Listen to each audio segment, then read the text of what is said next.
বিহারের ভোটে নির্বাচনী প্রচারের প্রচুর ছবি আমরা বিভিন্ন সংবাদ মাধ্যম বিভিন্ন মাধ্যম থেকে দেখেছি। অমিত শাহ বা বিজেপির নেতৃত্বরা তারা যেমন সমাবেশ করছেন, ঠিক একইভাবে তেজস্বী যাদব তিনি কিন্তু আলোচনার কেন্দ্রবিন্দুতে। কারণ তেজস্বী যাদব দিনে কখনো 17টি জনসভা করছেন, কখনো 18টি করছেন, কখনো 19টি করছেন। এবং তার জনসভায় যাতে মানুষ প্রচুর পরিমাণে এসে উপস্থিত হয়, সেই জন্য তার বক্তব্যগুলি তিনি ছোট ছোট করছেন।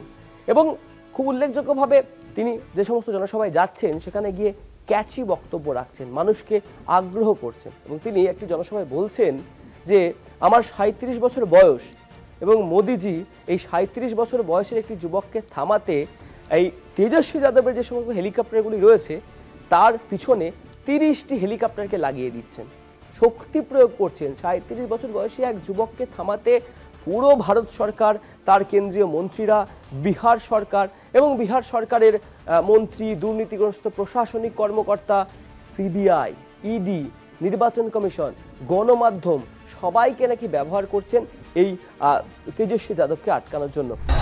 देरी हो गई, इसके लिए हम आप लोगों से माफी चाहते हैं। आप सबको बता दें कि आज हमारा 18 रैली है, इसके बाद भी कटिहार और पूर्णिया में है।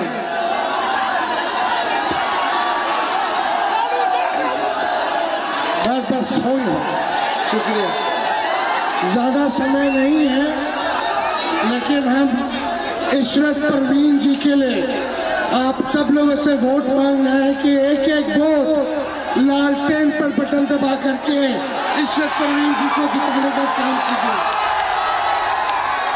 हमारे हेलीकॉप्टर में तकनीकी खराबी आ गई थी।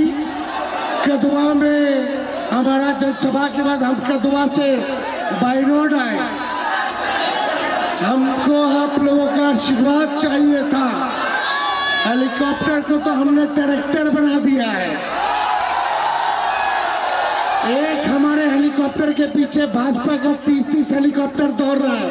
আর স্বাভাবিকভাবে একটা প্রশ্ন উঠছে যে 2025 সালের নির্বাচন কি নীতিশ কুমারের জন্য বিদায় ঘন্টা বাজিয়ে দিল, নাকি আরও একটা সুযোগ থাকছে নীতিশ কুমারের জন্য? সেই প্রশ্ন কিন্তু ইতিমধ্যেই উঠতে শুরু করেছে।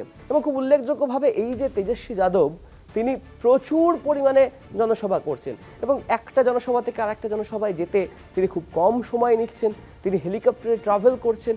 এবং মুখের কথা নয়, কিন্তু এই যে 18-19টা জনসভা তিনি করে ফেলেছেন ইতিমধ্যেই সেই বিষয়টি। এবং আরও কিছু জিনিস সামনে উঠে আসছে, যার মধ্যে এই এত জনসভা তিনি কেন করছেন, কি দরকার রয়েছে, তার যে বক্তব্য, তার যে বিষয়গুলি সামনে আসছে যে তিনি একদিনে 7টা-8টা করে জনসভা করছেন। এবং এমনও হচ্ছে যখন অন্ধকার হয়ে যাচ্ছে, তিনি জনসভায় পৌঁছতে পারছেন না, সেই সময় সেখানকার মানুষজন যারা জমায়েত করেছেন তারা মোবাইলের ফ্ল্যাশ লাইট জেলে স্বাগত জানাচ্ছেন তেজস্বী যাদবকে, তার বক্তব্য শুনছেন মোবাইলের ফ্ল্যাশ লাইট জ্বালিয়ে।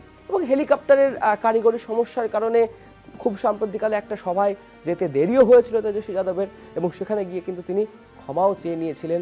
তিনি মানুষের কাছে বলেওছিলেন যে হেলিকপ্টারের কারিগরি ত্রুটির জন্য আমাদের আসতে একটু দেরি হয়েছে, কিন্তু তবুও তিনি যে দিনে 17, 18, 19টা জনসভা একের পর এক করে যাচ্ছেন, তার জন্য কিন্তু তেজস্বী যাদবকে কুর্নিশ করতেই হয়। এবং তারই সঙ্গে একটা লাইনও এই মুহূর্তে আমার মাথায় আসছে, এক বিহারি সব পে ভারী।